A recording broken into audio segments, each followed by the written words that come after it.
Okay. Shall we move on to the intelligence then, the JIC assessments? Yes. That's interesting, because when I kept reading them, I kept thinking to myself, is this intelligence? It is basically what you have heard somewhere and what somebody else has told everybody. That's presumably how intelligence is brought to bear. So I got the feeling it wasn't very substantial, but it clearly was robust. As we moved more and more whether there was evidence involved in the weapons of mass destruction, the conclusions were a little ahead, I think, of the evidence we had, but perhaps that's the way it is. So I am curious to have then read the evidence provided, I think, in 2004 by JIC. If we look at their recommendations they made to us, they were frankly wrong and built too much on too little information.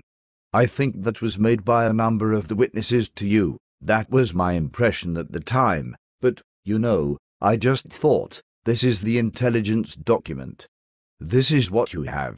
It seemed robust but not enough to justify that you could do that.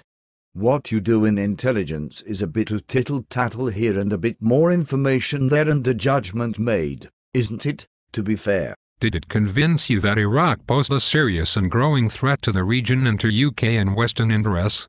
You say it wasn't very substantial. I think you are right. There was a threat to the region anyway by its actions, whether it was an invasion of Kuwait or whether it was primarily this war between Iran and Iraq. It was obviously not a very stable situation there. I didn't need JIC to tell me that.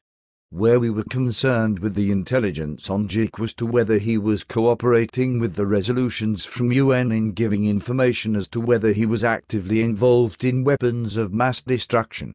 So to be fair to the intelligence agency, when they said in our report, which led, in fact, to the information produced on the document, that there might be something happening in 45 minutes, they have this ability, they have these missiles, you do tend to accept that's the judgment and there must be something in it.